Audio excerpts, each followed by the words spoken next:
Pessoal, boa noite aí para todo mundo que está presente. Pô, brigadão pela presença de todo mundo. Hoje é a nossa penúltima aula com o professor Gelson Rosentino de Almeida, professor da Universidade do Estado do Rio de Janeiro, da Faculdade de Formação de Professores da UERJ, né?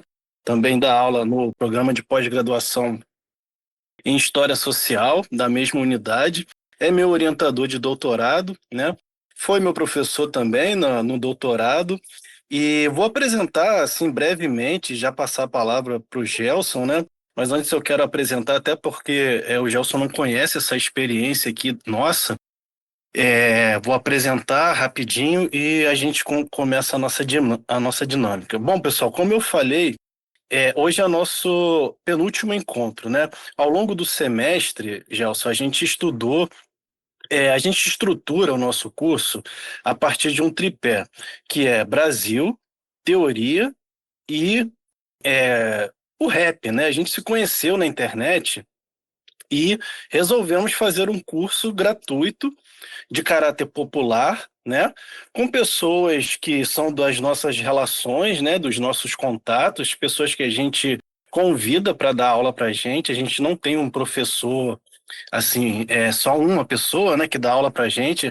Aqui o nosso esquema é rotativo, cada pessoa dá uma aula de acordo com a nossa demanda, né? A gente teve já diversas pessoas aqui dando aula para gente, né? O Ivo Toné, que eu acho que você conhece, Gelson, o Roberto Camargos, o Paulo Beto, o Dropê, o Felipe e a Bianca também estão fazendo leitura do livro do Gilles Dalvé. Enfim, tem uma série de atividades já acontecendo aqui. E a nossa experiência, né? Eu acho que está sendo muito bem sucedida por conta da gente estar avançando, porque a gente não está só tendo aula, a gente está produzindo pesquisa, né? Muitas pessoas aqui produzem, né, rap, textos, enfim, uma série de coisas que a gente preza, né, como forma de sintetizar as nossas discussões, né? Então é um curso online que, com pessoas de vários locais, né? São Paulo, Minas, Rio de Janeiro, Paraíba, etc. Então a proposta é essa, Gelson. O nosso curso ele tem aula de 15 em 15 dias, né? E a gente tem enfim, essa dinâmica aqui. Bom, pessoal, eu chamei o Gelson, né? Porque é uma pessoa com quem eu tenho aprendido também bastante, né? Não só no interior da universidade, eu acho, mas na vida de uma forma geral, né? Claro que a questão política é muito intensa, né? Enfim, a vida política na universidade, como a gente sempre comenta aqui, ela é muito intensa. O Carlos Daniel está escrevendo um texto, vai dar uma aula no próximo semestre sobre a questão do movimento estudantil. Como eu já falei, né, o Gelson é professor da UERJ, né, é meu orientador de doutorado, é uma pessoa que tem contribuído de forma decisiva para a minha formação, para a minha tese especificamente, né, e para vários aspectos, enfim, da minha formação. É uma oportunidade que eu tive no doutorado de ter uma pessoa presente, um olhar atento com relação ao que eu estou produzindo, né? Então isso me deixa assim muito feliz, porque eu sei que os resultados vão ser muito bons, né? Apesar dos meus limites, o que tem sido feito em prol, né, dos meus trabalhos, enfim, eu sou bastante grato. E também como forma de trazer mais uma pessoa, pessoal, que traga uma outra visão sobre Florestan Fernandes. A nossa antepenúltima aula foi com o professor João Paulo, que é professor da Federal do Amapá, meu camarada, que era meu vizinho aqui. Ele deu uma aula sobre Clóvis Moura, né? Eu já dei uma aula sobre o Florestan, sobre os dois primeiros capítulos da Revolução Burguesa no Brasil, porque é um livro muito extenso, né? Então a gente sabe também da dificuldade, é por isso que a gente continua lendo a Revolução Burguesa, né? E como forma, então, de complementar a nossa leitura sobre um autor tão importante quanto o Florestan Fernandes, né? Apesar de, na minha avaliação, ser um pouco relegado ao ostracismo, né? Ou pelo menos as suas teses mais importantes, né? Como a gente já viu, o Florestan tem uma larga produção, eu acho que o Gelson vai poder falar sobre isso muito melhor.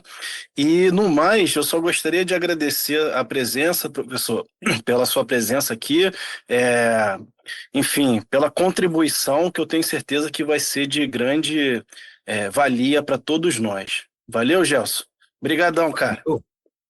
Não, isso aí eu fico até lisonjeado com essas suas palavras e eu vou tentar estar à altura aqui dessa apresentação e fazer com que seja o melhor possível para esse nosso debate. Queria que dizer, assim, nesse momento aqui, não é uma questão de uma aula formal, que a gente tem aquela coisa mais professoral. Meu lugar aqui é de, digamos, um promotor de debate. Eu vou apresentar aqui. Me controla só o tempo. Quanto tempo tem para falar, Arthur? Não, fica à vontade aí no seu tempo, Gelson. A Não, nossa assim, aula é eu extensa normalmente mesmo. tenho tido uma tolerância de tela. Você sabe com o problema que eu estou tendo na Sei, sei. vista, uma tolerância de 2 horas. Mas se deixar por Não, mim, tá perfeito. eu vou falando até não aguentar mais, cara. Não, Gosto. se for o momento, a Aula para gente mim é te hora, fala. aula para mim é hora do recreio. Mas aí você vê com o pessoal aí, qualquer coisa me dá um toque. Tá bom. Bom, porque se deixar eu falo mesmo. Bom, eu vou tentar fazer uma coisa, e aí assim, vocês me corrijam, se eu tiver sido emitido, eu passo adiante. Porque, inicialmente, quando o Arthur tinha falado comigo, a ideia era que eu pudesse falar sobre a Revolução Burguesa no Brasil. Então, a ideia não é exatamente falar sobre a Revolução Burguesa no Brasil, embora eu vou retomar, porque eu acho que eu tenho alguns aspectos dessa leitura que são singulares. Para quem conhece alguns autores, enfim, especialmente um grande amigo Davi Maciel, a gente tem debatido bastante ao longo de anos. Eu utilizei muito, vou falar desse conceito ainda de autocracia nos últimos 20 anos, e vou falar um pouco da própria trajetória do Florestan. Não vai dar para falar tudo, porque seria um curso inteiro só sobre Florestan. Mas vamos lá. A primeira coisa que eu acho que é importante a gente salientar aqui, eu vou tentar ser mais objetivo, eu configurei essa temática de hoje com Florestan, trajetória, principais obras e ideias. Então, Florestan, ele nasce em 1920, uma família humilde, muito pobre, e falece em 1995, já com o reconhecimento de um patrono da sociologia brasileira. Não sei se ele era muito feliz com esse título, não, mas vamos lá. Com certeza, um aluno dele era muito mais feliz com o título que ele recebeu de príncipe da sociologia, que era o Fernando Henrique Cardoso. Então, ele foi um sociólogo, etnólogo, político brasileiro, ele foi deputado constituinte, foi deputado pelo PT. Então, ele superou essa pobreza extrema, trabalho infantil, ele foi engraxate, ele foi se alfabetizar já quase como adulto, e ele consegue superar todas essas adversidades, e entra na escola de sociologia da USP. Ele era filho de uma empregada doméstica, começa a trabalhar aos 6 anos como engraxate, depois como garçom. Ele retoma os cursos de supletivo ou madureza e ingressou na Universidade de São Paulo aos 20 anos, logo depois de se alfabetizar e ter estudado madureza. Lembrando, isso não é uma pouca coisa, porque a escola de sociologia da USP ela era feita para os filhos da elite, os filhos da classe dominante de São Paulo. E ele consegue ingressar, estudar e se forma como sociólogo, em ciências sociais. E mais, como melhor aluno e como respeitado entre os professores. E convidado a ser, logo em seguida, também continuar os estudos, a pós-graduação, e ser professor. E mais, ele vai ser professor não só na USP, mas professor também em outros países. E vai formar uma escola que vai ser uma das principais escolas da formação da sociologia no Brasil. Né? Acho que não tem, assim, se a gente tem pensadores que marcaram o século XX, não tem dúvida que nós temos Florestan Fernandes, Caio Prado Júnior, Celso Furtado, o Sérgio Buarque de Holanda e o Gilberto Freire. São esses pensadores, independente de gostar mais de um ou de outro, que influenciaram aí matrizes teóricas de interpretação da sociedade brasileira. Então, ele conclui o mestrado em antropologia e depois o doutorado em sociologia na USP, se torna professor catedrático, e ainda muito cedo, e vai dar aula. Ele forma toda uma geração: Ottaviani, Fernando Henrique Cardoso, Francisco Verfort, Francisco de Oliveira, enfim, Sérgio Silva. É uma galera bem significativa. Eu tive a oportunidade de conhecer toda a obra do Florestan Fernandes na época do doutorado e fazer. A disciplina não era isso, mas acabou que a gente teve um caminho paralelo em que a gente estudou toda a sociologia, todas as obras de Florestan. Uma espécie assim, algo a mais para quem estava interessado. E eu estava. Isso lá nos anos 90. Com o AI-5, em 68, ele recebeu a aposentadoria compulsória da ditadura militar, e ele foi expulso do país, e aí ele ressonou, ele foi como professor no exterior, na Universidade de Columbia, Yale e Toronto. Bom, como eu falei, as suas pesquisas elas sempre tiveram um caráter inovador, e tiveram a compreensão do Brasil sempre na contramão das ideias conservadoras da época. Aí você vai dizer assim, Florestan era marxista. Não.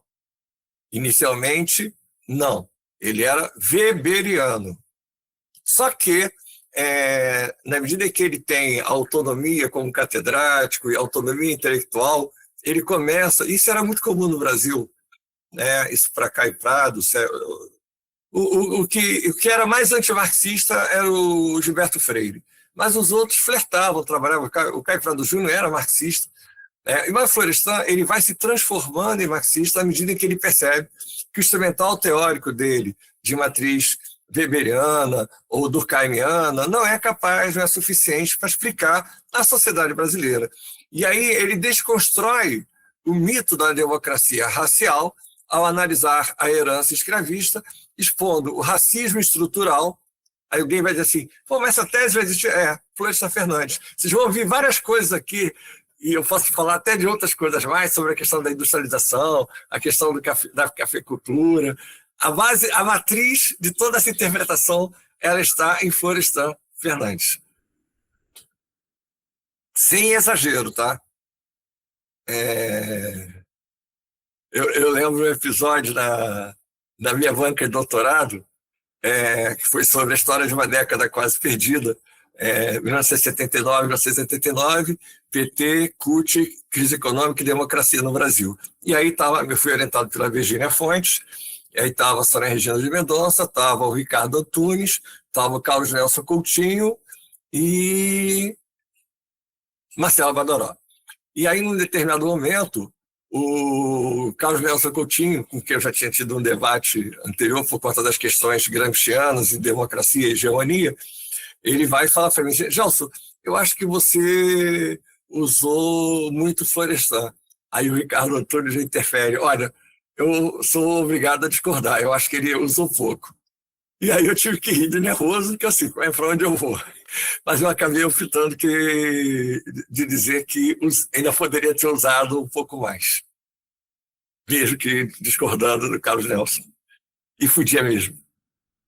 Eu só fui ter essa maturidade, fui descobrindo alguns anos depois, conforme as leituras vieram. E eu vou dizer para vocês, sobretudo com o golpe de 2016, em que aí eu já conhecia, já adotava o conceito de autocracia e passei a aprofundar esse conceito.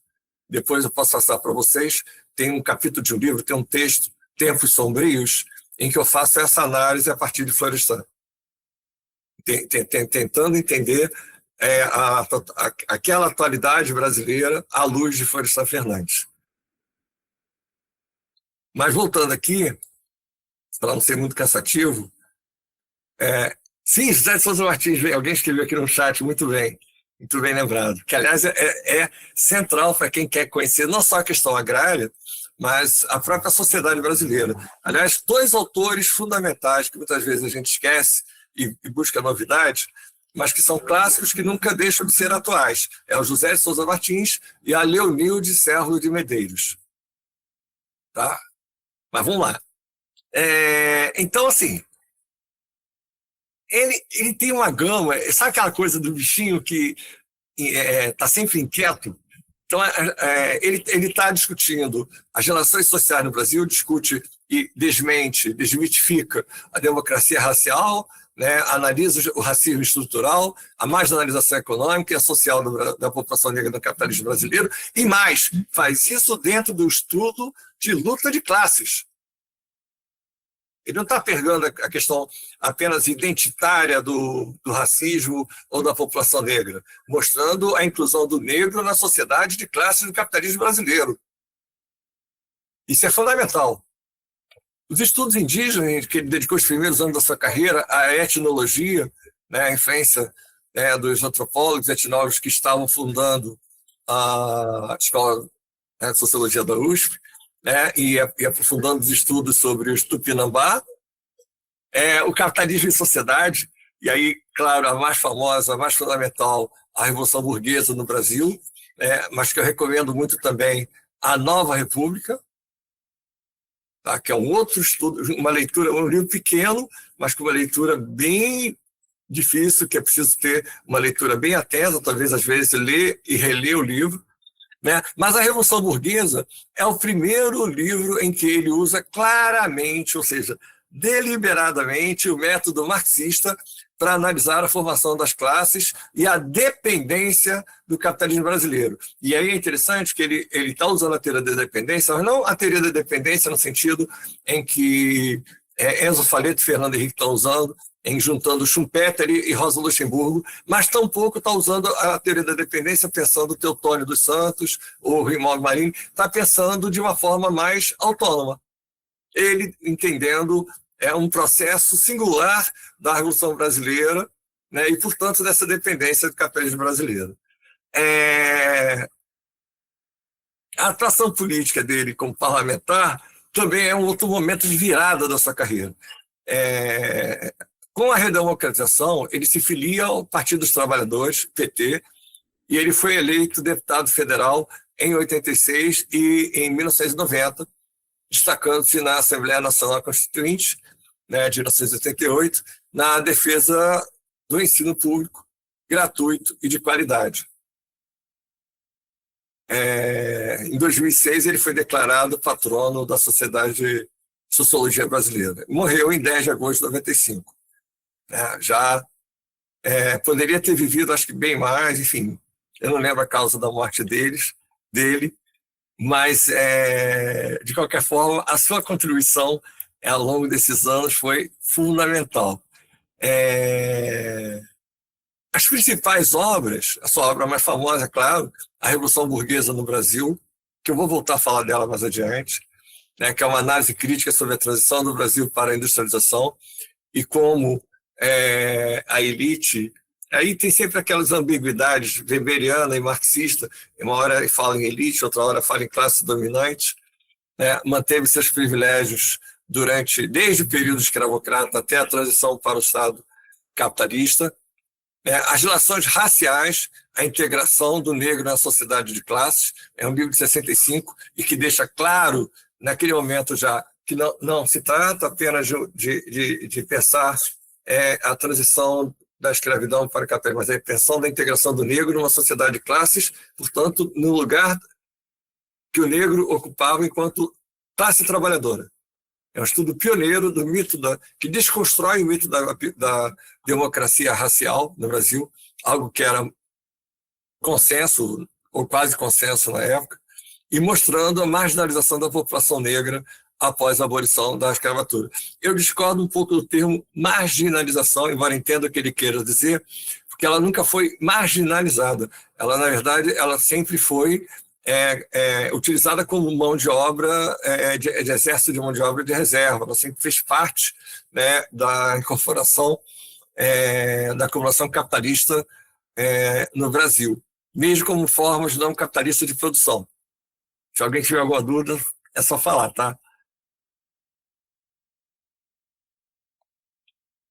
Bom, e tem ainda depois um outro livro que ele retoma a questão, é um livro de 72, O Negro no Mundo dos Brancos, que é uma espécie de aprofundamento do primeiro livro. O primeiro livro ele está analisando o pós-abolição. O segundo ele está pegando já a questão dos negros na sociedade capitalista já consolidada no Brasil. Bom, tem a questão da sociologia indígena, como eu falei, os primeiros anos, né, a organização social dos Tupinambá, a função social, que é de 49, e a função social da guerra na sociedade Tupinambá em 52. Sobre educação, a Universidade Brasileira, Reforma ou Revolução, em 75, que ele critica o modelo universitário da época e propõe transformações profundas na educação nacional. Esse livro é uma resposta tardia àquilo que tinha sido proposto pelo Caio Prado Júnior ainda nos anos 60, né, sobre a questão da reforma, revolução no Brasil e na Universidade Brasileira. Sobre a epistemologia, tem os fundamentos empíricos da implicação sociológica, de 59, onde consolida a sociologia como ciência empírica e rigorosa no Brasil. Tem um trabalho que eu não listei aqui, que na verdade não é uma obra publicada, mas que eu tive acesso há muitos anos atrás, que foi uma palestra que ele deu em 1950 na Fiesp. Essa palestra é fundamental, porque é dali que saem as principais ideias e interpretações sobre a transição do trabalho escravo para o trabalho livre no Brasil. É quando ele fala sobre o lento processo de transição, sobre a ideia de uma revolução burguesa no Brasil que é de longo prazo, 150 anos, né? Que ele fala da base da indústria a partir da acumulação do complexo cafeeiro, né? Em que ele fala sobre as bases da política brasileira, em que você tem uma classe em si, mas não uma classe para si. Ou seja, você tem que deu uma interpretação, por exemplo, ao Francisco Verfol Ottaviani a ter uma noção de populismo, que não era bem o que o Florestan estava dizendo. Ele estava sendo, nesse ponto, mais marxista do que eles, né? Porque o que ele está falando é um processo, claro, que muitos anos depois o Thompson foi utilizar. A classe ela se forma no processo de se fazer. Ela não nasce pronta. Embora ela exista pronta, ela não se reconhece enquanto classe. Ela precisa construir, ela não adquire, ela não vai lá no mercado e compra a consciência de classe. Ou então não chega alguém ilustrado, como antigamente se pensavam os populistas russos, né, que você vai lá, vai até a aldeia e ensina para eles: vocês são camponeses, vocês são trabalhadores, tem que lutar pela Revolução Socialista. Os Narodniks, né, que deu origem ao termo populista. Que tem um populista americano que é uma outra coisa à parte, mas os Narodniks, né, os amigos do povo, que deram origem ao termo populista. Narodniks, né? E aí a ideia elas aparecem assim, com várias interpretações, né, a partir dessa palestra. Eu não lembro se ela foi publicada.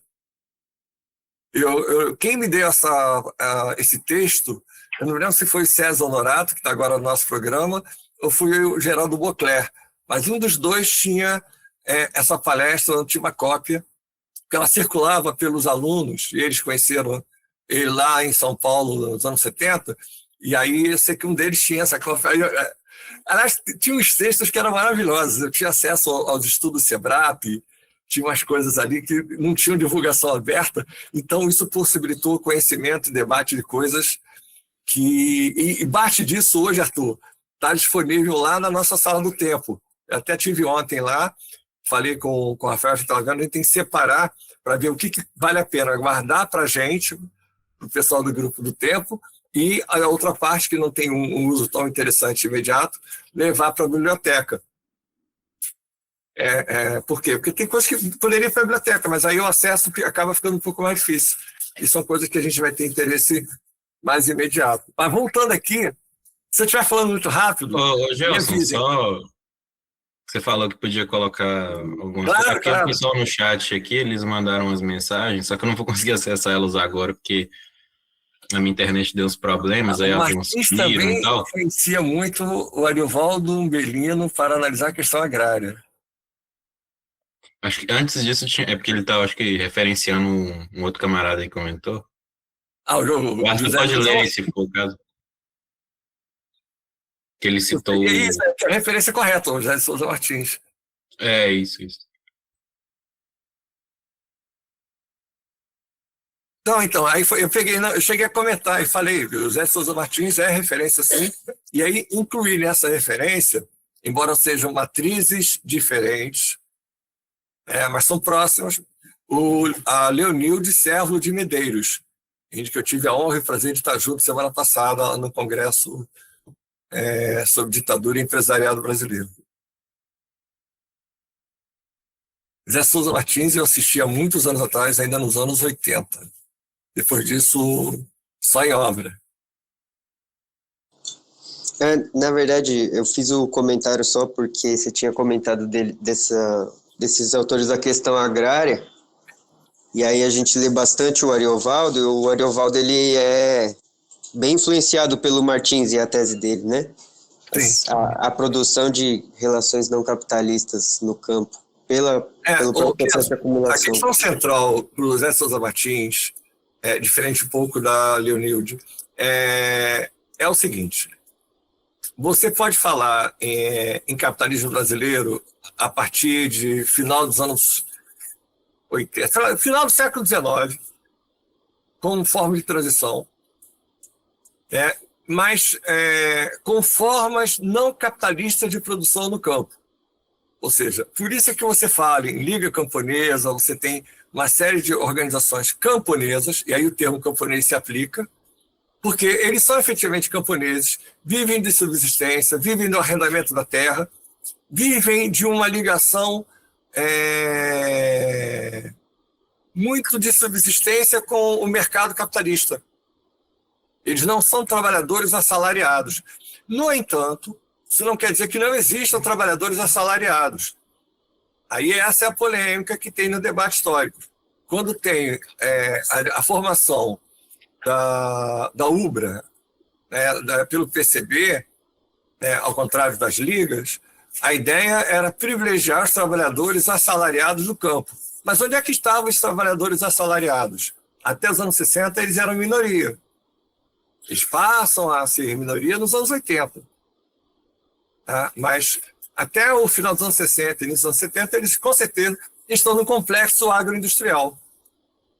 Eram os trabalhadores de engenho. Mas mesmo esses trabalhadores assalariados, eles não eram plenamente assalariados e, portanto, trabalhadores plenamente capitalistas. Por quê? Porque muitas dessas usinas, dessas indústrias, usavam ainda o sistema de cambão, sistema de compra e venda, meu Deus do céu, esqueci o nome, aquela lista de empréstimos de compra e venda de mercadorias, em que o cara pega fiado e depois abate no salário. Então não eram plenamente capitalistas. Olha, isso ainda hoje é minoritário, mas ainda existe no Brasil, sobretudo em áreas de fronteira agrícola. E mais, não é à toa que esse conflito agrário, dessas formas não capitalistas de produção, é responsável pelo número de centenas de mortes no sudeste do Pará. O sudeste do Pará liderou o maior número de homicídios entre os anos 70 e início dos anos 2000 no Brasil.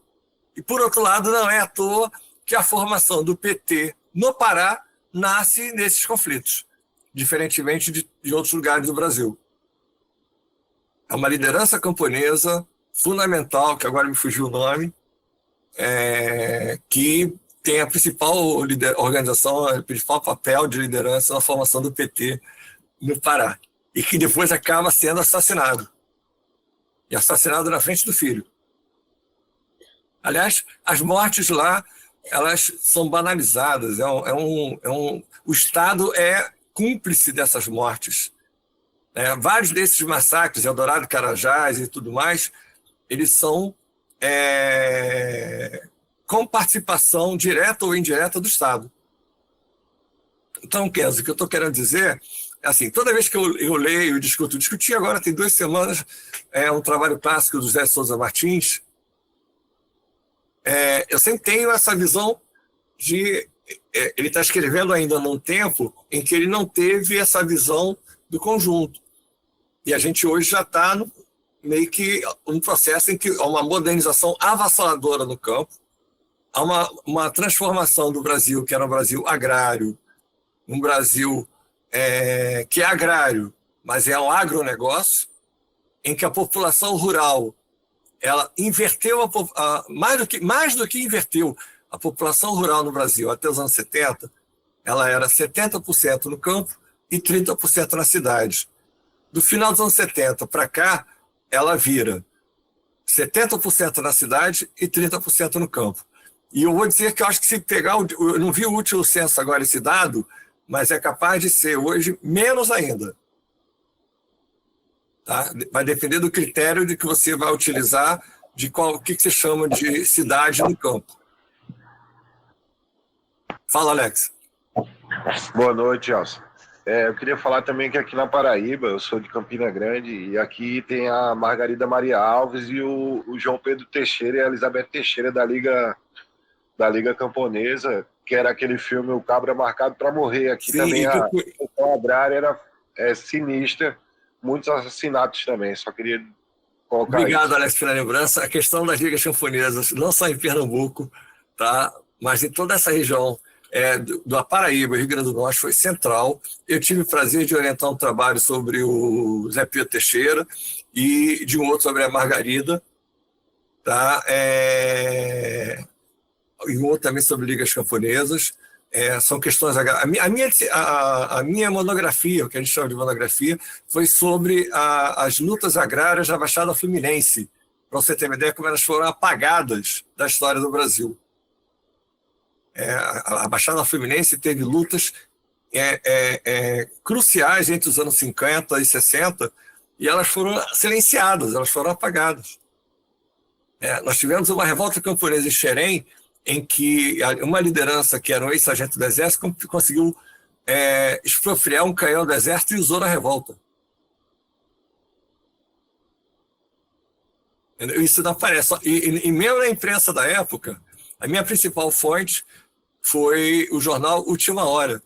Isso só aparecia na Última Hora, o jornal Última Hora, e na Luta Democrática do Tenório Cavalcante, que tem um papel muito controverso, que não caberia para discutir aqui agora. Mas para você ver como é que as coisas eram. No Globo, kkk, nada. Jornal do Brasil, Correio da Manhã, passa em branco. Bom, mas deixa eu voltar aqui. Bom, quais são as principais ideias do Florestan?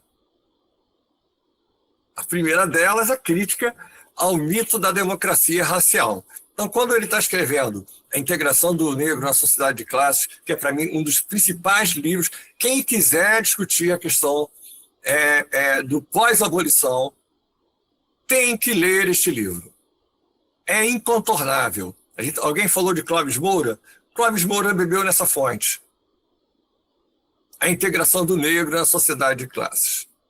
O Florestan desmonta a ideia de que o Brasil seria um país com igualdade racial.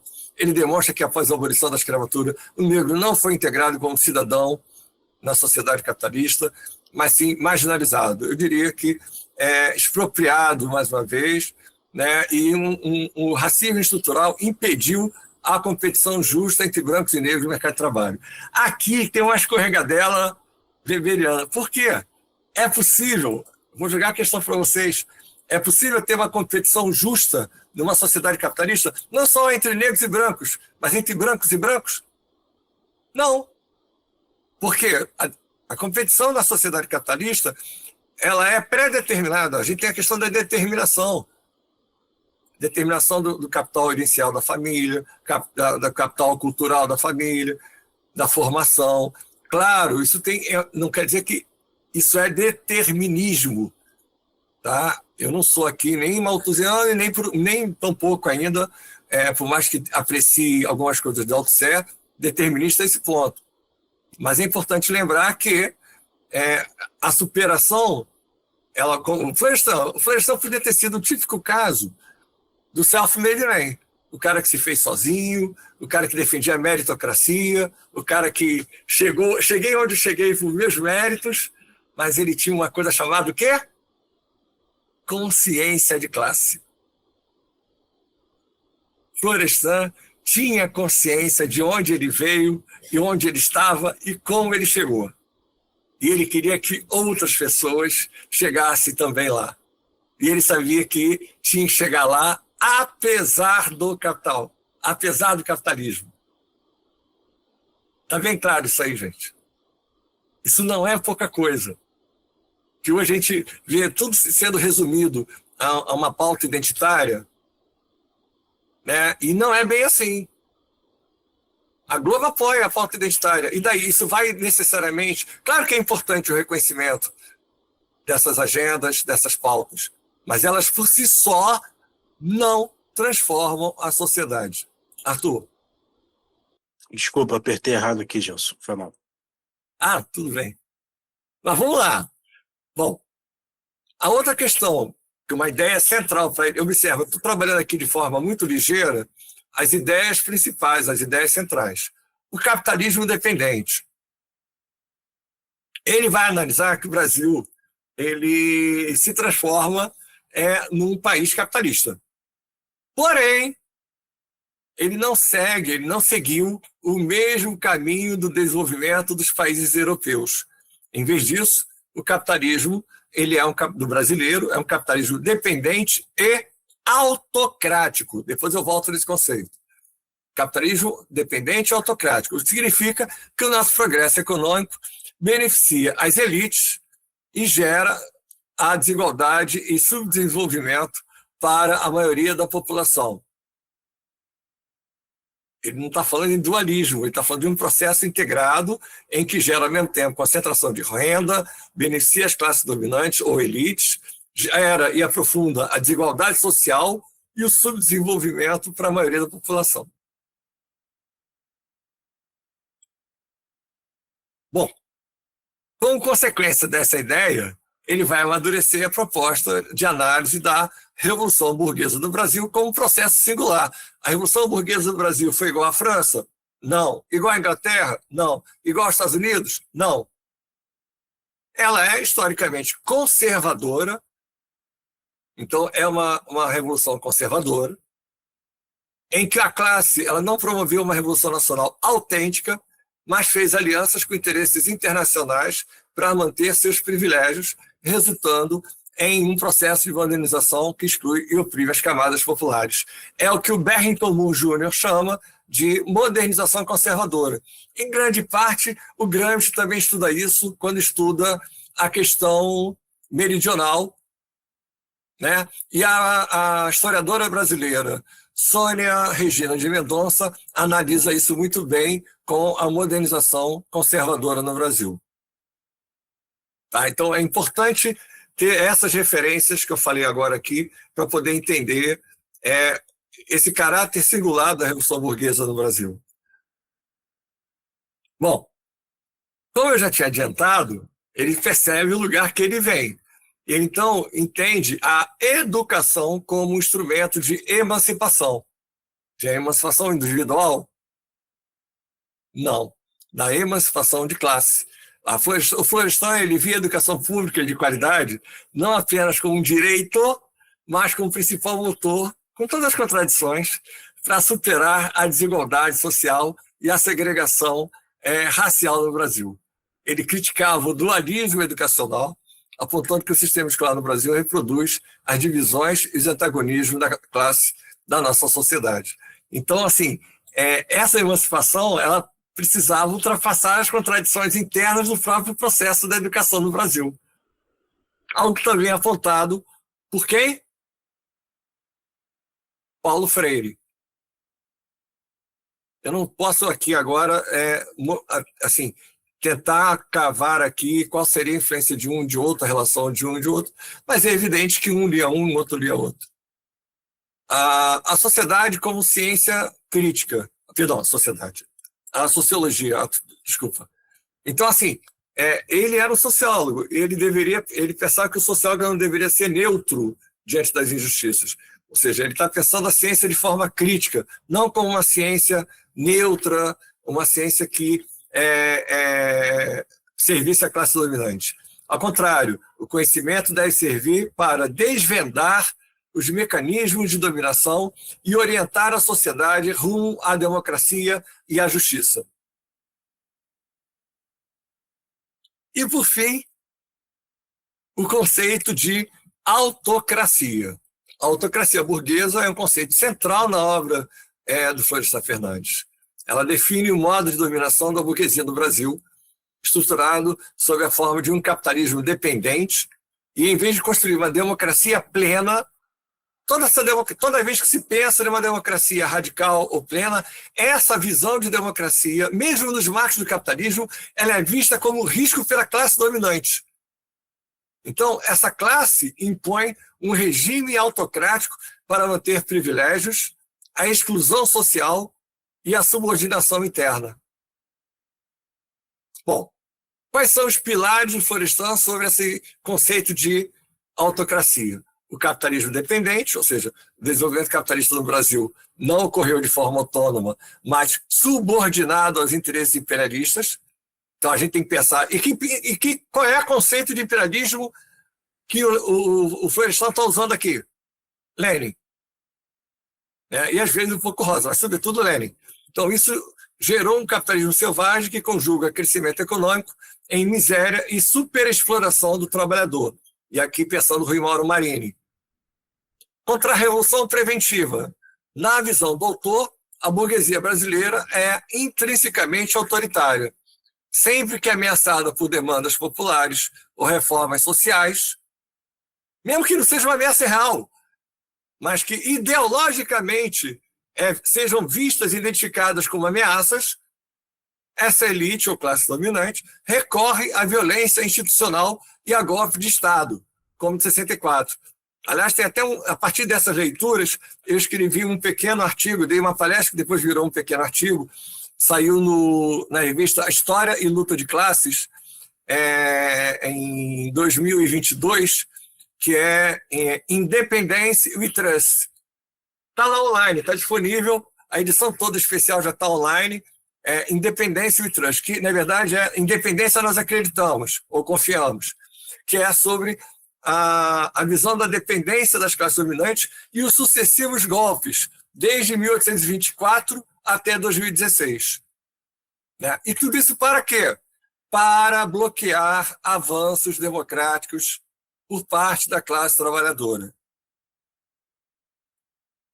A dominação autocrática. A autocracia substitui o diálogo pela coerção. Então, ela é operada por um Estado forte, repressivo, garantindo que o poder e a riqueza continuem concentrados nas mãos de poucos, enquanto a massa da população é marginalizada. E aí, essa é a questão central. Você vai dizer, por exemplo, nos governos petistas, essa autocracia ela foi atenuada. Ela passa a ter diálogos maiores, passa a ter um elemento da hegemonia, vamos lembrar, coerção e consenso. Passa a ter elementos maiores de consenso. Mas quando você tem governos que substituem o diálogo pela coerção, você passa a ter cada vez mais um Estado forte, repressivo, e a questão punitiva do Estado penal, de leis repressivas, de aumento do encarceramento, de matança da população marginalizada que está vivendo nas favelas, dos pobres, dos negros. São essas as questões que se tornam cada vez mais evidentes nessa autocracia no Brasil. Bom, essa é a primeira faixa assim, do que eu gostei de falar e fiquem à vontade aqui para... Fala aí, Luiz.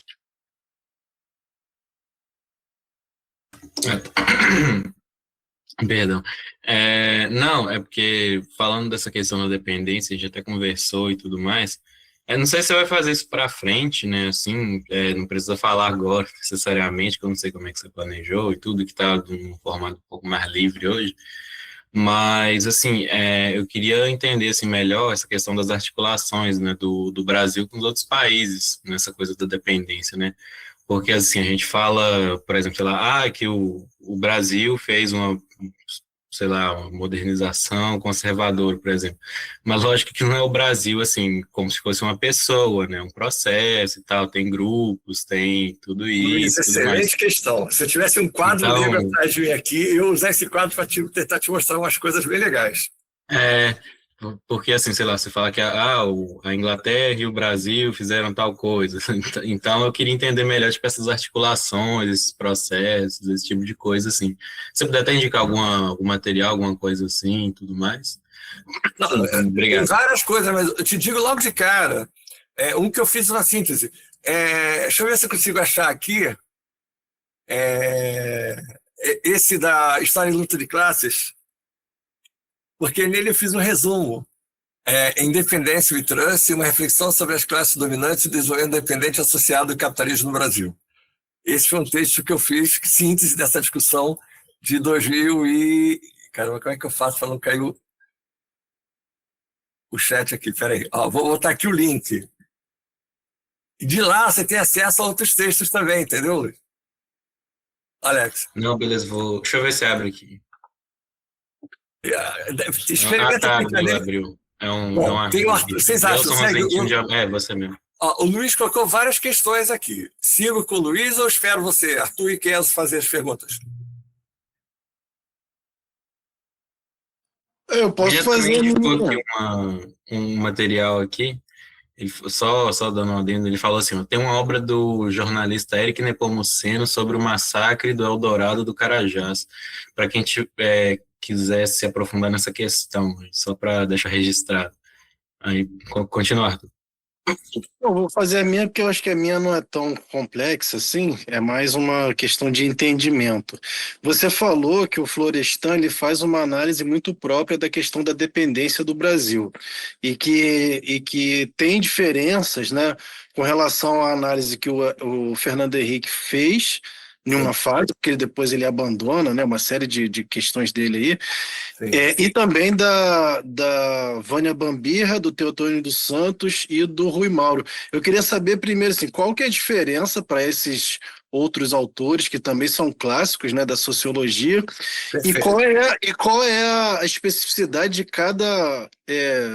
por exemplo, qual é a leitura que o FHC faz, qual é a leitura que o Rui Mauro, o Teotônio, a Vânia faz, e etc.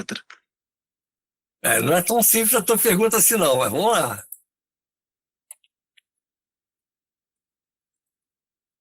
Quem estava mais inscrito ainda para a pergunta? Enzo. Enzo, pode falar então. A minha é mais breve. Eu lembro de uma vez um companheiro comentou que o Florestan ele se baseava bastante no Prestes. E aí eu não sei se tem alguma relação, se tem alguma coisa que influencia, impacta na obra dele. Também não sei se tem essa informação, ela é tão verídica ou relevante assim, né? Porque a gente está discutindo aqui hoje. Mas eu lembrava disso aí, queria que você comentasse também sobre. Tá, perfeito. Eu vou começar... Peraí, repete um pouco a tua pergunta, que agora me deu um branco aqui. Era que o Florestan, ele se baseava, se inspirava muito no Prestes. Quando você comentou essa questão da consciência de classe, enfim, que era uma das figuras que ele mais admirava. Olha, ele admirava o Prestes, sim, e vou dizer uma coisa, a gente ainda não deu a dimensão devida ao Prestes como a maior liderança popular do Brasil entre os anos 20 e os anos 60. tá? Não é à toa que quando tem o golpe de 30, o Getúlio pede o apoio do Prestes. Ele conta com o apoio do Prestes para a Revolução de 30, e não tem, porque Prestes já estava pensando na visão do comunismo. Então, agora, se isso teve uma influência direta na obra, sinceramente, eu não sei dizer e não sei identificar. Bom, eu vou de trás para frente. Eu vou falar agora da diferença A diferença com relação à interpretação do Florestan Fernandes com Fernando Henrique é clara. Florestan Fernandes, Fernando Henrique e Enzo Faleto estão pensando, do ponto de vista cepalino, numa dependência que bate na desigualdade, no desenvolvimento desigual e combinado dos termos capitalistas schumpeterianos. Eles combinam Schumpeter com Rosa Luxemburgo. Então, o que acontece ali? É como se você estivesse dizendo, quem está nessa dependência vai se industrializar, mas vai continuar dependente. O que ele pode fazer é diminuir os graus de dependência, aumentar os graus de produção industrializada, melhorar as formas de trocas, os termos de troca dentro do capitalismo. Essa é a análise de Cepalini, a análise que vem de Celso Furtado, mas, sobretudo, com Fernando Henrique e Faleto. O Florestan Fernandes, com o Teotônio dos Santos, ele tem uma base comum, que é a base marxista, uma sociologia histórica marxista, para tentar explicar Vânia Bambirra também, a questão da dependência. Só que a diferença é que o Florestan Fernandes ele vai focar na sociologia histórica e política nacional, ou seja, numa maior determinação interna de como a dependência moldou a formação de classes e Estado no Brasil. Então, uma diferença central, e por que a importância até hoje do livro A Revolução Burguesa no Brasil, é que o Florestan vai enfatizar a determinação interna. Isso tem que ficar claro para todo mundo. É dependente porque eles querem ser dependentes, eles associam essa dependência com vantagem para eles. Está lá no meu artigo também, eu falo isso. O título já é irônico por si, Independência e Trust. Né? Que ele até então, coloca essa determinação... que o pessoal... Oi, Luiz. Não, que ele até, mais para o início do livro, tem essa relação, né, dos donos de terras, assim, eles se conformarem, eles serem, tipo assim, eles se conformarem naquela posição de um funcionário de luxo mas é que isso não fica só naquele início do livro. Se você pegar ao longo dos 150 anos da análise, sim, as coisas vão mudando, mas essa determinação interna, os donos do poder, parafraseando aí Raimundo Faoro, outro weberiano, parafraseando Raimundo Faoro, os donos do poder não querem abrir mão desse poder. Só que não querem abrir mão desse poder, mas se associam e se tornam dependentes externamente do imperialismo. Qual é a diferença dessa análise do Teotônio dos Santos, Vânia Bambirra? Bom, para eles, o Teotônio dos Santos principalmente, ele utiliza a economia política para explicar as dinâmicas globais e a transferência de valor do centro para a periferia. Pô, mas não é a mesma coisa? Não. A diferença é que o Teotônio dos Santos e a Vânia Bambirra estão colocando uma determinação maior do imperialismo, portanto, uma determinação global do capitalismo maior do que a determinação interna. O que eu estou chamando? Florestan ele defende uma dinâmica interna da formação social brasileira, né, especialmente decorrente do fracasso da Revolução Burguesa no Brasil. Portanto, essa burguesia local, observa, ele não está falando de burguesia nacional, essa burguesia local é incapaz de promover um desenvolvimento autônomo. Ela se alia ao capital internacional e impõe a superexploração e a exclusão das massas populares. Isso está lá em 1850? Tá. Isso está lá em 1889? Tá. Isso está em 1930? Tá. Isso está em 1964? Tá. Isso está em 2016? É exatamente igual? Não, mas é também o ultraliberalismo e a superexploração da classe trabalhadora. Foi isso que me fez voltar a Florestan. Foi, o cara acertou no que não viu, a longo prazo. Né? Eu tive a oportunidade, há muitos anos atrás, de discutir um pouco isso sobre essas questões com o próprio Teotônio. Eu chamei ele para uma palestra na FFP, e após a palestra a gente ficou conversando um pouco. E, cara, isso foi a véspera foi depois da eleição do Fernando Henrique em 98, e daquele tarifaço que teve, da desdolarização da economia do plano real. E a gente achava que ia ser agora, logo após a eleição, e não foi. Eu estou surpreso. Em algum momento isso vai vir. E aí veio logo depois do Ano Novo. Essa palestra dele foi no final de novembro, uma coisa assim. Enfim, mas voltando ao que interessa. O Teotônio ele sempre tendeu a entender o capitalismo dessa forma mais macro. Não que o Florestan não entendesse, mas ele falou assim, gente, tem que estar tenso essa determinação interna. O Teotônio ele vê o sistema econômico mundial, a divisão internacional do trabalho, a dependência definida pela subordinação estrutural, em que os países transferem o excedente e o valor gerado da periferia, né? E aí isso tem muito uma influência clara da própria Rosa, né? E do Lenin, e a dependência ela não pode ser superada dentro do capitalismo. Talvez aí tem um ponto comum, que na verdade o Florestan mais maduro ele vai identificar que assim, olha, dentro do capitalismo essa dependência não vai ser superada.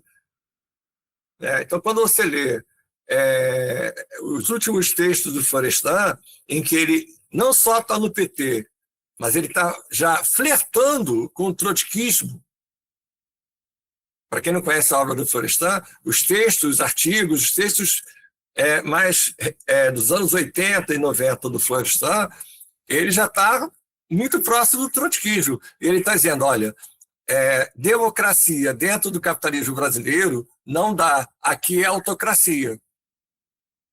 E aí ele já está muito mais próximo dessa teoria da dependência marxista. Bom, espero ter respondido aqui a questão. Voltando ainda, a questão que eu acho que foi o Luiz, que fala em Brasil. Gente, quando a gente fala em independência, fala em país, primeira coisa, o Brasil cresceu, o Brasil... Quem é o Brasil?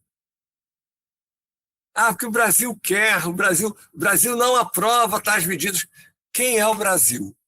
Se você parar, tanto hoje como ao longo do século XX, e aí vamos voltar ao Bourdieu, a gente está falando de opinião pública. Mas não é simplesmente opinião pública. Isso é um erro do Bourdieu pensar em opinião pública, que na verdade é a opinião pública travestida da ideologia da classe dominante. Então, quando você fala o Brasil quer, o Brasil precisa, o Brasil ganhou, o Brasil perdeu, é a visão da classe dominante, é a ideologia da classe dominante. Então, é preciso ter cuidado com isso. Quando você fala, a mesma coisa, Inglaterra, Estados Unidos, não são ideias dominantes, são as ideias das classes dominantes.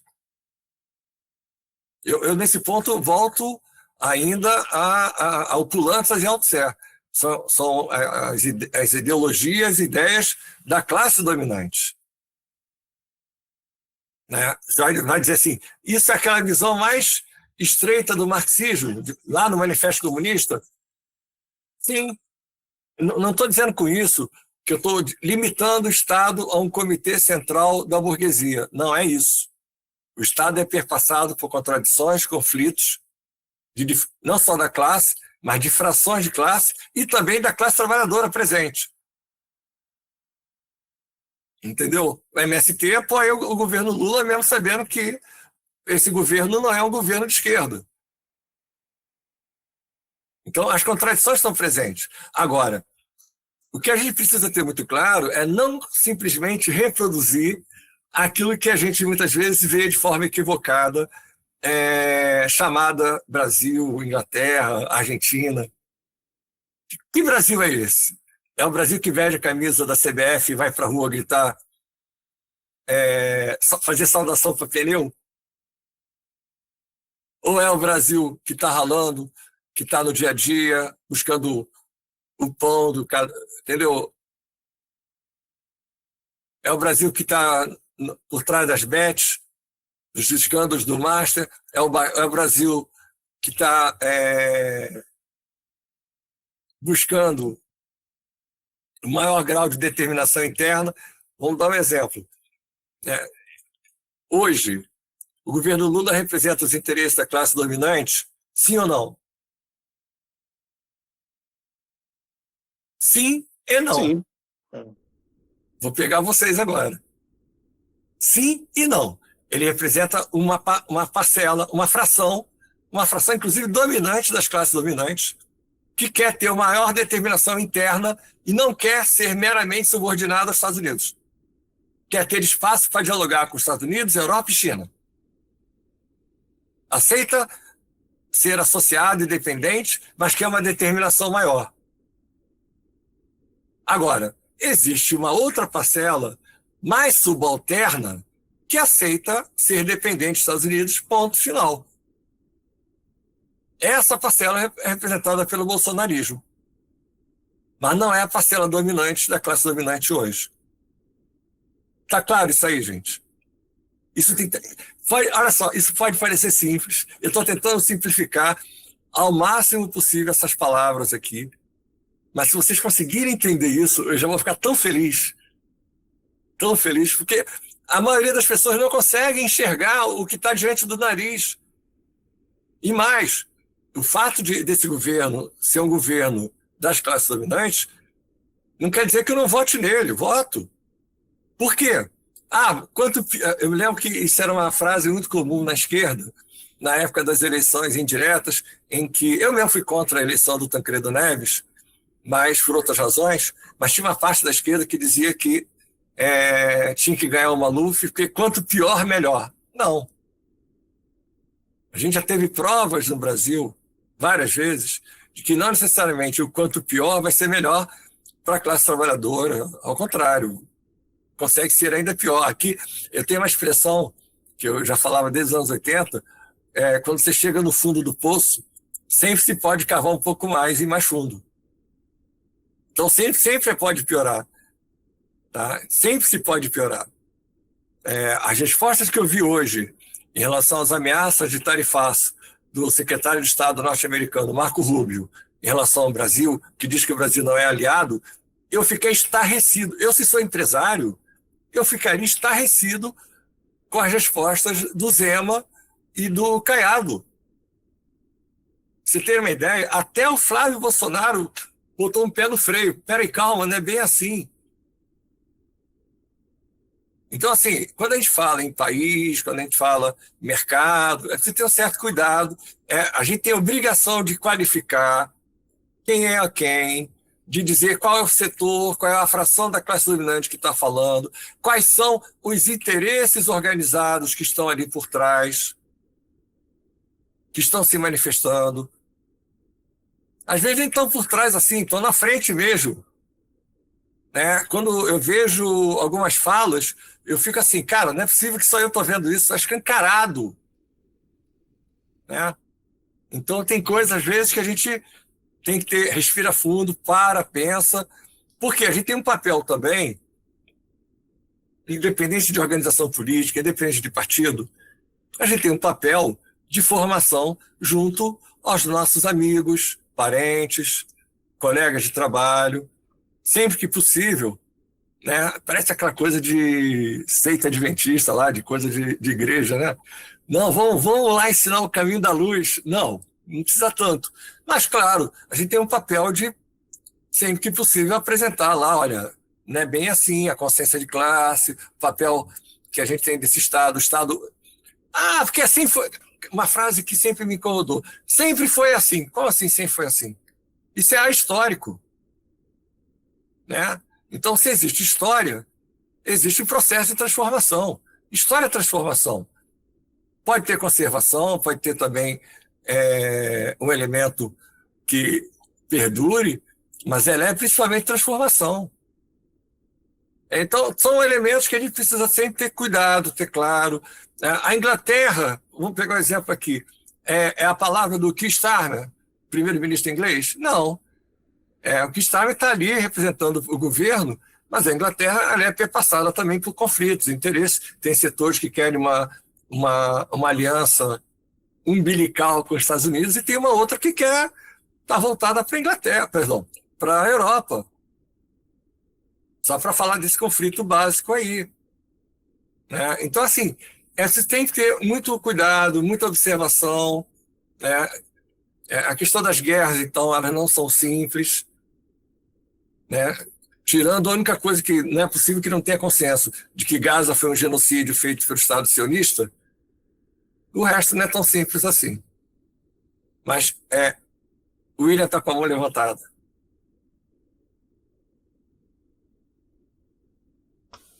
Boa noite, pessoal. Boa noite, professor.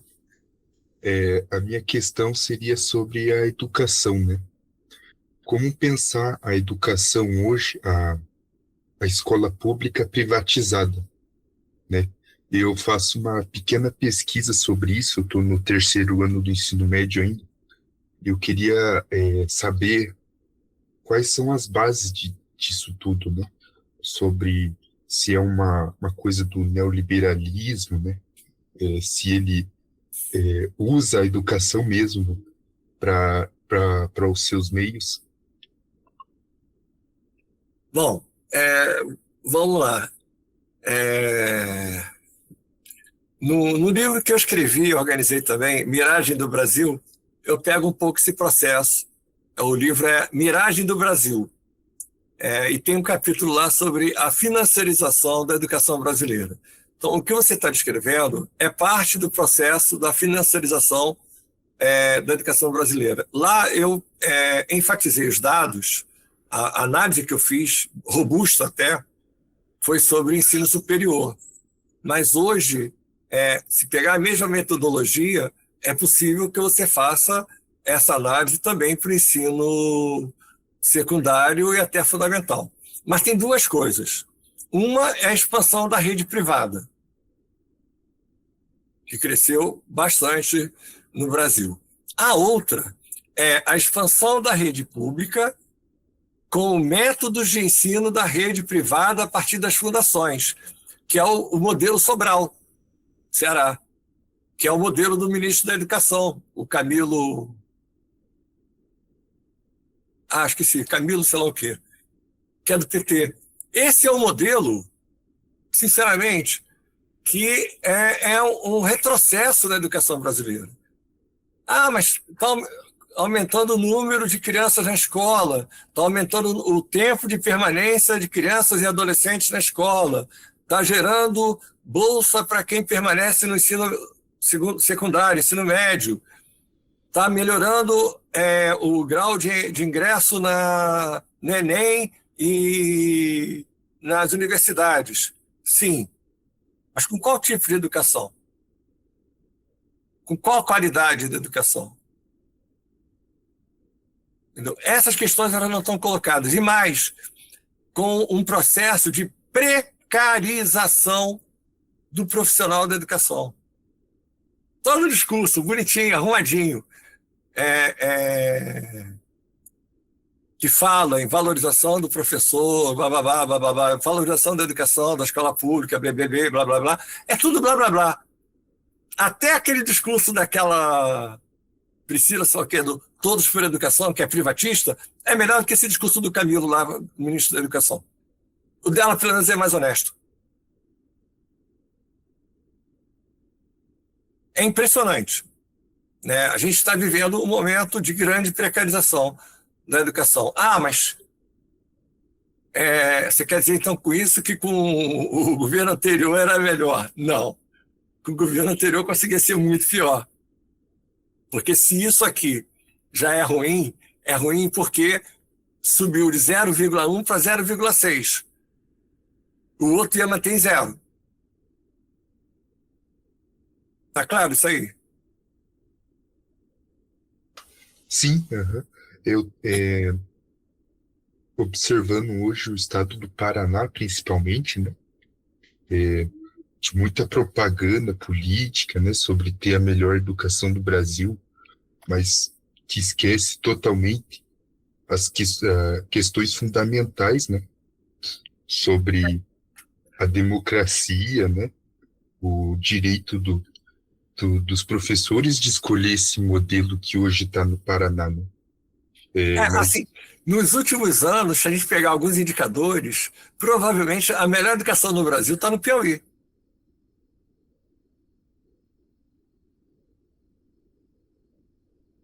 Agora, é óbvio, cada um faz a sua propaganda. Há governos que podiam fazer muito mais. Eduardo Paz, no Rio de Janeiro, massacra professor e podia fazer muito mais com professores, com educação. Tem recurso para isso, entendeu? Tem material humano para isso, um quadro de excelência de professores, mas não faz por quê? Não interessa. Desculpa, Samara, você está escrito. Não, só queria poder colaborar com a discussão, né? Essa questão dos dados, né? Que a melhor educação seria do Piauí, mas a gente também tem que pensar por quem que são produzidos esses dados, né? Porque muitas vezes as crianças, as escolas, até mesmo os profissionais, sofrem essa pressão, né? De mostrar resultado, Sim, o produtivismo, claro. E aí... Não, eu falei isso em termos de ironia por conta da quantidade de prêmio que as escolas do Piauí ganharam. Eu não estou dizendo... Até porque, assim, não tem como a gente medir aqui hoje, num parâmetro, qual a melhor escola, o melhor estado, cidade. É muito difícil. Houve um tempo em que o município de Angra dos Reis, não vou dizer que era o melhor do Brasil, tinha uma formação extremamente de excelência, de qualidade. Tá? Mas se perdeu.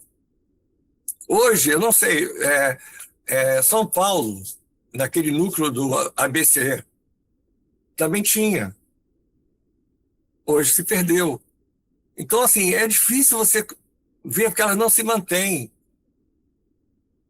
Entende? João Molevade, enfim, conheço alguns casos, algumas experiências. Niterói, de onde eu falo, meio que se perdeu. Então as coisas, elas são muito fluidas.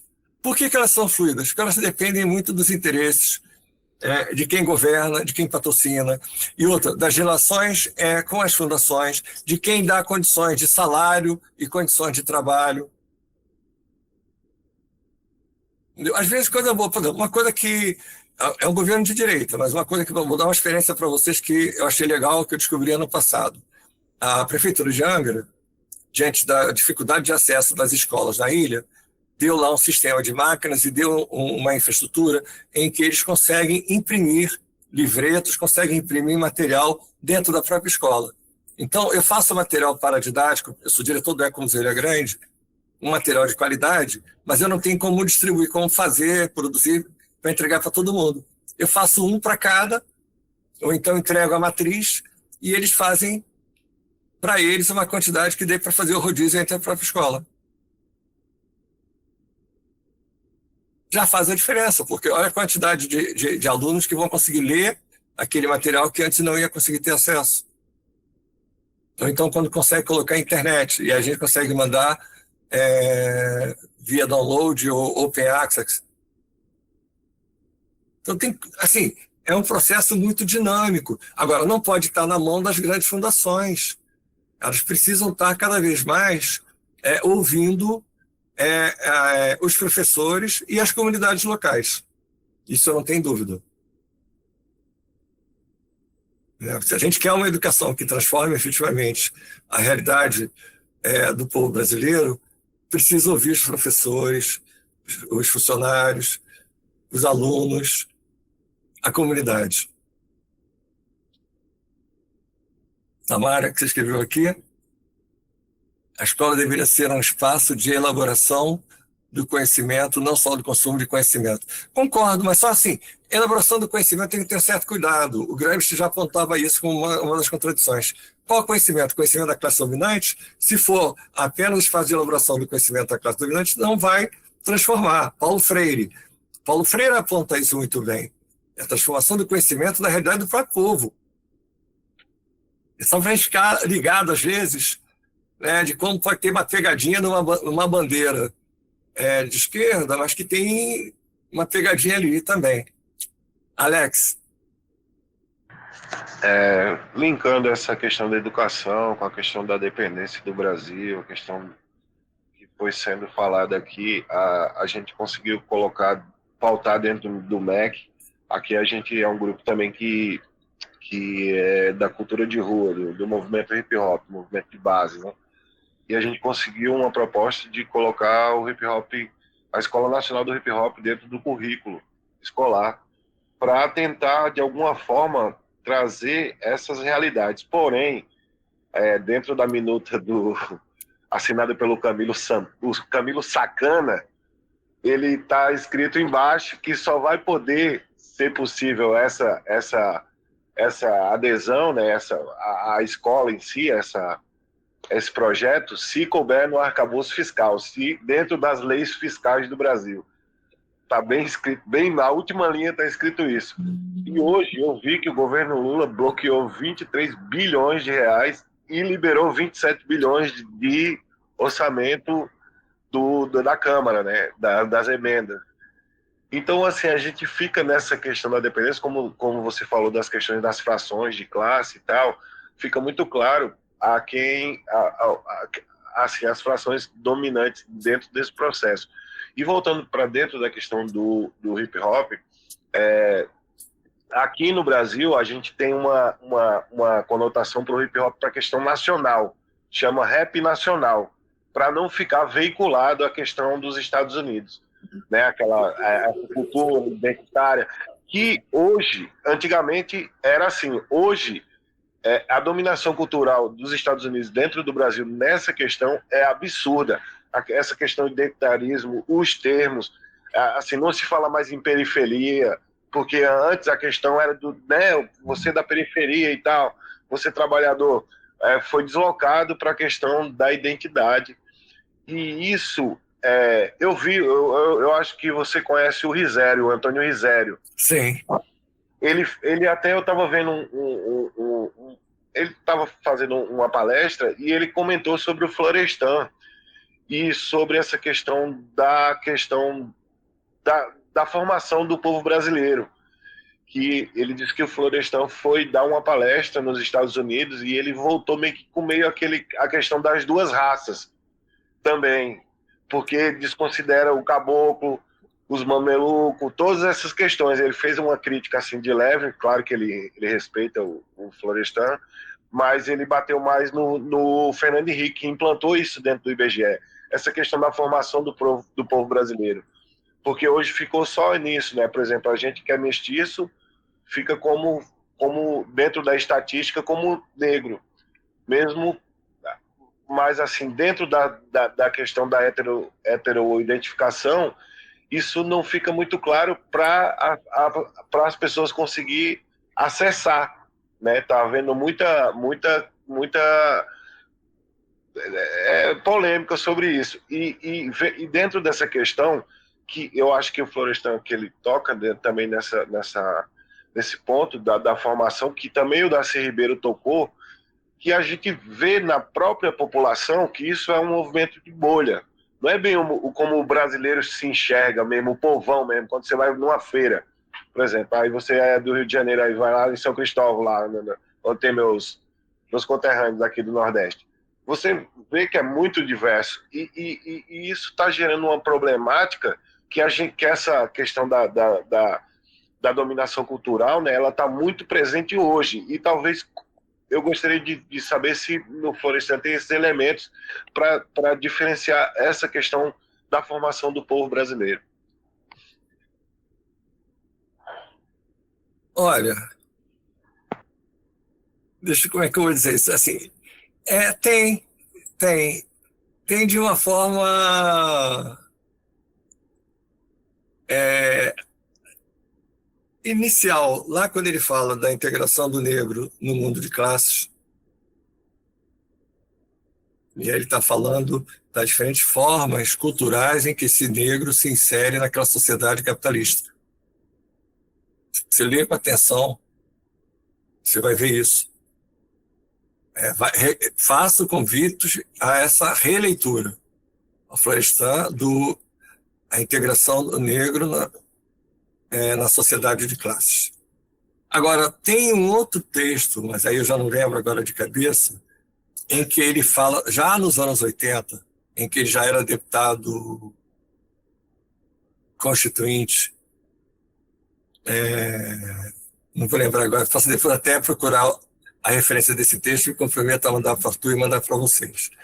Ele saiu publicado, não sei se foi no jornal Em Tempo, que era da corrente Democracia Socialista, em que ele falava das novas manifestações culturais, e ele era contrário à denominação que começava a aparecer de novos movimentos sociais, e já então de uma agenda que se propunha a superar a análise da sociedade via luta de classes. E ele dizia que era importante a incorporação desses elementos, da complexidade desses elementos, mas que o elemento central de análise permanecia sendo a luta de classes. Então, eu acho que isso já não se... Eu falei no jornal Em Tempo, mas eu estou na dúvida se isso não saiu na revista Teoria e Debate do PT de São Paulo, que era a grande revista teórica de debate do PT. Agora, eu não tenho certeza, posso estar sendo traída pela memória. Mas, de qualquer forma, foi esse pensamento, né? E ele veio de uma onda avassaladora no finalzinho dos anos 80, e sobretudo depois do fim da União Soviética em 91, em que muitos, por exemplo, meu Deus do céu, o antigo PCB, o finado PCB, que hoje tem o PCB que é outro, mas o finado PCB virou PPS, com Roberto Freire, em quinta coluna, filha da mãe. O pessoal da nova esquerda, com Genuíno e Escambau, virou qualquer coisa que eu sei lá o que é, e dentro do PT. E que negava, e grande parte do partido passou a renegar as referências socialistas marxistas. E eu lembro de uma frase genérica do Lula, que já tinha sido falada lá atrás, em 81, 82, quando teve o Congresso de Fundação do PT, e aí ele repetiu no Congresso em 90, eu estava presente, que ele dizia: o socialismo petista, porque o pessoal cobrava muito referências teóricas ou referências que embasassem, fundamentassem o socialismo petista. E ele dizia: o socialismo petista ou será a obra dos trabalhadores ou não será. Muito bonito, mas também vazio. Porque se você não instrumentaliza, se você não conscientiza, se você não mobiliza, você não vai gerar condições para que haja uma construção de nenhuma proposta, de um projeto socialista dentro do PT, muito mais pela classe trabalhadora nesse país. E foi o que aconteceu ao longo dos anos. E eu ainda falo de cadeira, porque entre o final dos anos 80 e final dos anos 90, eu fui secretário de formação do partido. E eu briguei com isso. Cansei de ser acusado de ser leninista, como se fosse uma grande ofensa. Porque eu queria que tivesse núcleo, queria que tivesse documentos fundamentais, que tivesse debate, que tivesse formação. Cansei de fazer formação que não adiantou porra nenhuma. Desculpa a expressão. Mas não que a formação fosse ruim, mas porque as pessoas simplesmente que estavam lá não estavam a fim de ouvir nada daquilo, não estavam se preocupando com nada daquilo. Com o tempo a gente veio descobrir que estavam interessadas, sim, nos seus carguinhos, no seu calendário eleitoral, e não numa construção efetiva de uma alternativa de esquerda para o país. Mas na manutenção de um calendário eleitoral, de uma rotina controlada pelo capital, e mais, desde 91, a CUT se submeteu à hegemonia do neoliberalismo, à agenda do neoliberalismo. Segundo o grande amigo falecido já, Vitor Gianotti, desde 88. Toda vez que discutir, tomar uma cerveja por causa disso. Aí ele dizia que era desde 88. Mas 88, eu falava com ele, cara, 88 vocês ainda eram minoritários, mas representavam um setor expressivo naquela formação da CUT, que era a CUT pela base. Em 91, não. Vocês foram esmagados. Estava eu e Marcelo Badaró, a gente viu claramente ali a tratorada da articulação sindical sobre tudo que tivesse de oposição. Mas o PT não. O PT ele foi gradualmente se subordinando à agenda neoliberal e ela só fica clara a partir de 98. Até 94 não dá para dizer, não, o PT já está subordinado à agenda neoliberal. Ainda não. Diferentemente da CUT. Há setores ali, se não são a maioria, mas são determinantes, que estão disputando esse espaço. Cara, olha, a gente foi falar, a gente está falando de Florestan, eu vi falar agora de PT. Só uma questão, professor. Eu li um artigo do João Amazonas, de 81, que se chama Social Democracia, Instrumento do Capitalismo, que ele faz a leitura, né, a análise da social-democracia, que ainda ele tinha essa leitura, que o PT era social-democrata em 81, e depois ele fala sobre o Lula, que o PT tem a forma do pensamento do Lula. E ele dá umas pauladas assim, bem pesadas, e parece que ele estava adivinhando. Assim, a análise dele no texto é muito certeira para o rumo que o partido assumiu, né? E o rumo que o PCdoB assumiu? Também, porque ele era do PCdoB, né? Pois é, se você pensar, o PCdoB, no ano seguinte, apoiou a eleição indireta para o Tancredo, e logo depois apoiou o governo Sarney, em troca da legalização, e logo em seguida apoiou o governo Moreira Franco, no Rio de Janeiro. Pois é, eu acho que ele está se revirando. Então, assim, eu tenho muita ressalva, com todo respeito ao velho João Amazonas, mas eu tenho muita ressalva, tenho bons amigos lá, já tive, alguns faleceram já, no PCdoB, por conta disso, porque virava conforme a maré. Nessa época que você está apontando aí, virava com a maré. Se você pensar por aí, a análise mais coerente era do Alicerce, ou da Convergência, mas a Convergência sempre foi crítica contra tudo que está aí. Porra, o que ela contribuiu efetivamente na transformação da sociedade brasileira? Nada. Ela era contra tudo. Ela foi coerente. Tudo que está aí é capitalista. A gente é contra. Então tá. Permanece como está. E nada muda. Botar a mão na massa, lidar com essas contradições, com esses conflitos, é muito mais complicado. Eu não tenho dúvida, aí, sem fugir da briga, Alex, de que o Lula, em algum momento, ele acreditou na possibilidade de um socialismo, mesmo que ele não fosse exatamente socialista. Eu vi Zé Dirceu falando em construção de socialismo e necessidade de ter algum momento que se preparasse para a mobilização de pegarem armas.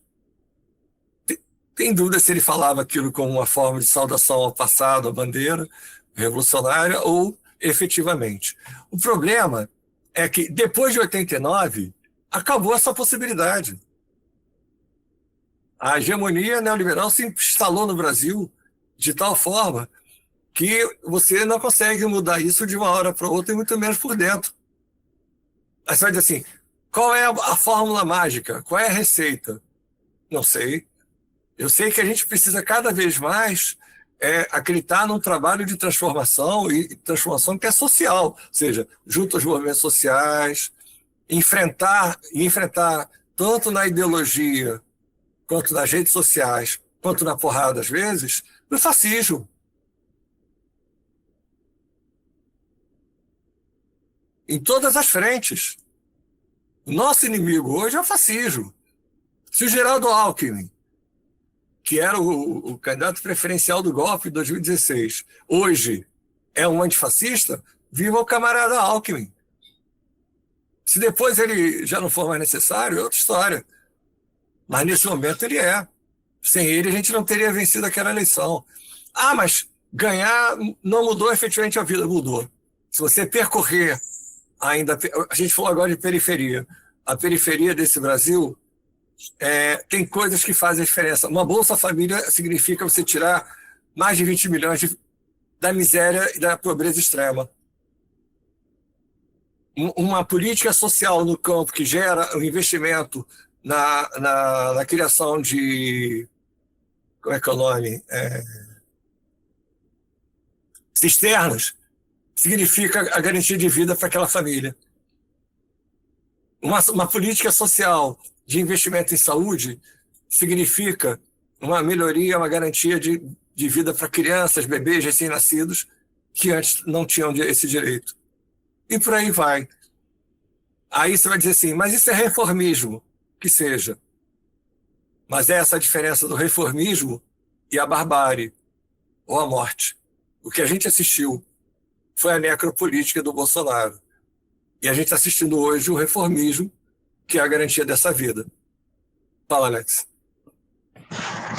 Sobre essa questão, eu acho que assim, posso estar equivocado, mas eu acho que o PT nem é reformista, ele está trabalhando mais na lógica da assistência mesmo, porque, né, em outros países já existe esse tipo de coisa e não tem o combate que tem aqui no Brasil em relação a isso, enquanto o agronegócio recebe bilhões. Outro ponto que eu queria ver, e para a gente voltar para a questão do Florestan, se essa questão das relações, dessa dominação, da gente não ter autonomia aqui no Brasil. Por exemplo, eu vou dar um exemplo. Como é que o Brasil é entre os 10 maiores PIBs do mundo e o terceiro salário da América Latina? Isso tem relação com essa questão do não desenvolvimento do povo também, na questão do salário. A gente sabe que tem um discurso que tem um aumento, mas como é que pode um país que é entre os 10 do mundo e tem o segundo pior salário da América, ou o terceiro, por aí? Mas, Alex, mesmo com tudo isso, você deve ter visto anteontem que houve uma publicação da ONU no mundo inteiro e o Brasil foi incluído entre os países de maior desenvolvimento humano. Eu sei que pode ser insuficiente, mas não é pouca coisa para as pessoas que passaram a ser incluídas a poder comprar uma cesta básica, um alimento. Entende? Houve uma mudança. A gente talvez não valorize tanto isso, mas houve uma mudança para essas pessoas já. Se você pegar o que existia de ultraexploração e miséria nos anos anteriores e o que está acontecendo agora, para essas pessoas já é um alívio. Sem dúvida. É isso que eu quero deixar claro. Deixa eu só colocar uma questão, galera. E assim, a minha mãe recebe BPC, né? Que ela é idosa, assim, não conseguiu se aposentar. E assim, mas também dentro dessa lógica, professor, houve um corte. Por exemplo, eu não tenho carteira assinada, faço trabalho em obra e tal. E assim, eu fui tentar buscar o Bolsa Família. E aí a lei da mudança do Bolsa Família, o que aconteceu? Quem já recebe algum benefício do Estado, na família, pode ser só o BPC, no caso, não pode receber mais Bolsa Família, o auxílio. Então, tem umas sutilezas, tem uma coisa que está quebrando as pernas. Aí, assim, tem uma casinha atrás da casa da minha mãe, que eu morava lá, que eu teria que botar o relógio da água e da luz. Aí a gente já ia perder a taxa social, entendeu? Entendi. Porque ia aumentar o consumo. Então, assim, eu não estou dizendo que não é importante. Eu só acho que a gente é um país tão rico, o nosso povo é tão, sei lá, é muito massa, como a gente fala aqui. O povo brasileiro é trabalhador, tem, sabe, todas as condições do nosso país, tem tudo. Aí a gente vê também nessa relação com os Estados Unidos, o Brasil diz, não, o Trump gosta dos Estados Unidos, realmente, não sei o que, o Lula foi lá, falou, aí agora ele deu essa pancada.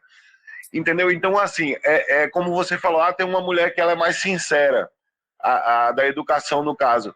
Às vezes, eu acho que que falta nessa relação é essa sinceridade. Dizer, olha, gente, a situação aqui, realmente, o Brasil está em disputa e a gente tem que se ligar e, assim, a gente merece mais, enfim, colocar uma ideia de avanço mesmo, porque senão a gente fica só nesse discurso.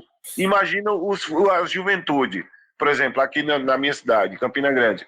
Assim, tem a Alpargatas, que fabrica sandálias, a Kenner e a Coteminas. Era uma cidade que era industrial. Assim, já não existe mais um trabalho industrial.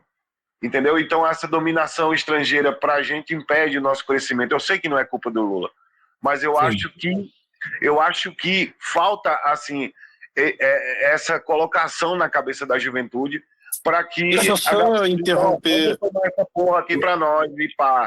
No sentido Alex. total, valeu. Rapidão, deixa eu só... Desculpa interromper, é porque a gente está chegando no final, galera. E o Gelson só pode ficar até 9 horas por uma questão também da visão, né, dessa exposição à tela, que, enfim, questões... Então eu acho que, Gelson, a gente poderia, nesse momento final, eu acho que o Kenzo também tinha levantado a mão, mas eu gostaria só de agradecer mais uma vez e dizer que o debate foi, assim, eu acho que o fato da gente ter lido, né, pelo menos um pouco da obra do Florestan aqui no curso, e tá começando agora a ler Clóvis Moura, que é um autor novo para mim também, e uma série de outros autores, eu acho que mostra nas nossas aulas, né, que os debates eles estão bastante qualificados. Assim, eu fico muito feliz mesmo, principalmente a gente chegando agora no final do semestre, com um debate tão rico, né, de várias questões que foram colocadas aí pelo Alex, pela Samara, o William, etc. e tal. Luiz, e também ressaltar o fato da gente estar produzindo. Eu escrevi um texto, depois até quando eu revisar eu vou te mandar, Gelson, pra você dar uma lida, sobre o Florestan, até com 18 páginas. Eu vou publicar no Passa Palavra, que é um site que a gente sempre publica aqui. E, mais uma vez, Gelson, agradecer a sua antes de você agradecer... Fala. Não, então, deixa eu fechar com uma coisa que eu tinha guardado para o final, que era que aí, assim, aí você agradece. Mas eu queria falar sobre a atualidade da leitura, né, do porquê ler Florestan Fernandes hoje. E eu tinha separado aqui alguns pontos que eu queria, assim, como provocação para vocês pensarem a partir do que a gente discutiu aqui. A persistência das desigualdades estruturais, agrária, urbana, racial e regional. O diagnóstico sobre a modernização incompleta, que continua relevante para entender a reprodução das desigualdades no Brasil contemporâneo. O papel do Estado em crises recentes, política de desenvolvimento, ajuste, neoliberalismo e recomposições estatais. A reflexão sobre Estado e interesses sociais permanece central para interpretar as opções de política econômica e social. A interpretação da dependência das relações internacionais continua útil para analisar investimentos, globalização, cadeias produtivas e vulnerabilidades externas. O instrumento teórico para debate sobre democratização e desenvolvimento, ao discutir hegemonia, formação de classes e alianças entre elites. Então, Florestan ajuda a compreender por que certas reformas encontram barreiras e como coalizões políticas se formam. E, por fim, como ponto de partida para atualizações, incorporando hoje categorias ausentes ou pouco presentes nessas análises mais tradicionais, como gênero, mais atuais, como gênero, raça, identidade, meio ambiente, economia de serviço e tecnologia, né, como plataforma para pesquisa contemporânea, incluindo a luta de classes.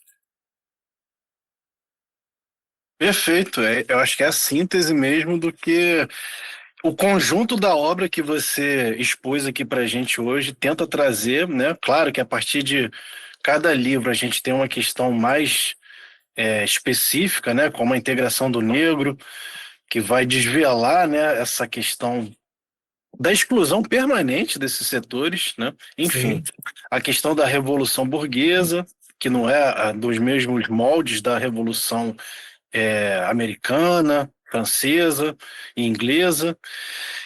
Isso tudo para a gente faz mais sentido, principalmente quando a gente adentra nas questões atuais, né? Eu acho que é isso que é o que a gente fala assim de instrumentar. A luta ela precisa também de ser instrumentalizada dentro da. Quando a gente fala de consciência de classe, a gente está falando de um processo histórico muito complexo. Então, isso se faz justamente nesses espaços, né, públicos que a gente tenta estimular, mas também a leitura permanente e sistemática desses autores, né? O Luiz já disponibilizou aqui no grupo o seu texto e o livro do Raimundo Fauro, que são obras, né, que a gente vai aí ao longo do nosso curso estudando. Então, Gelson, mais uma vez, professor, muito obrigado mesmo pela gentileza. Para a gente, foi muito importante hoje, né, esse debate, e importante também, ao final do semestre, a gente retomar Florestan, dizer que essa aula vai ficar gravada, que a gente vai disponibilizar, a gente não sabe quando ainda, porque a gente está organizando o nosso canal, a gente vai disponibilizar lá no nosso grupo, né? E só deixar um convite aí, galera, que eu vou entregar meu texto em breve, né, pro Gelson, e em breve também eu vou defender minha tese, então tá todo mundo convidado. Eu devo fazer, não sei como vai ser ainda, mas a gente vai fazer um esquema online também, para que as pessoas possam acessar, né? No mais é isso, professor, muito obrigado, viu?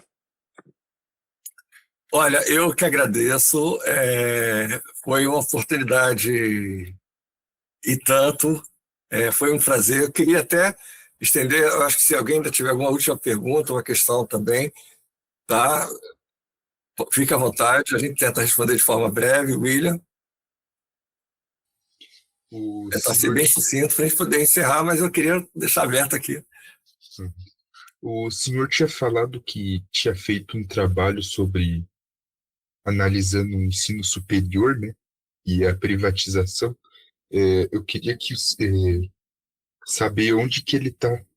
Se o senhor pode disponibilizar. O nome do livro é Miragem do Brasil. Eu não sei se ele está à venda, mas já estava quase esgotado. Até estava falando isso ontem com o Rafael, que a minha ideia era tentar fazer uma segunda visão, ou seja, uma segunda edição dele em Open Access, mas aí tem que ver com a editora, que ele foi feito com a editora Garamond. Eu vou botar o link aqui da Amazon, que estava com preço em promoção. Mas Já coloquei, eu tinha colocado aqui. então, pois é, fechamos junto. Mas então, de qualquer forma, se depois precisar, eu não sei se o Arthur tem, mas eu posso disponibilizar ele em PDF. Sabe aquela camaradagem acadêmica que a gente faz? É isso. A luta anticapitalista, cara. Pô, eu publiquei um livro agora há pouco tempo, Hoje é Dia de Branco. Pô, os caras estão cobrando R$ 80 pelo livro, cara. Esse ainda é um pouco mais barato. Nem sei quanto é que estão cobrando, deixa eu ver. Cadê o preço? Nem sei. Tava uns 100, agora tá na promoção, tá uns R$ 60, mais ou menos. Pois é absurdo isso, esse cara. De R$ 100 para 60. Bom, 60 ainda é um preço ainda até justo para o livro que é um livro de 500 páginas, 500 e tantas páginas, tem informação pra caramba. Agora, tem coisa que não dá. Esse livro, Hoje é Dia de Branco, 80 e poucos reais, cara. Enfim, mas tem mais coisas, e aí eu me disponho a ajudar no que for possível, tá? Para a formação aí, junto com vocês. Arthur tem sempre meu contato, tá junto. E o que eu puder ajudar, pode contar. E eu queria agradecer bastante o convite do Arthur, a generosidade de vocês na participação e no acolhimento e nas perguntas, tá? Peço desculpas se eu cometi algum equívoco, confiar na memória já na minha idade não é sempre seguro, né? Então eu peço desculpas por qualquer equívoco aqui, mas tentei fazer o meu melhor possível. Foi ótimo, Gelson. Valeu então, galera. A gente volta dia 14. A nossa aula vai ser com o Nildo Viana, que é professor da Federal de Goiás, né? O texto é O que é autogestão. Valeu, galera? Então leiam, que é um texto bem curtinho, para a gente fechar o semestre. E a última vai ser para a gente apresentar os nossos trabalhos. Então valeu, camaradas. Valeu. Um abraço aí para todos. Um abraço a todos, gente. Valeu, valeu. Prazer, hein? Valeu, galera. Boa noite. Falou.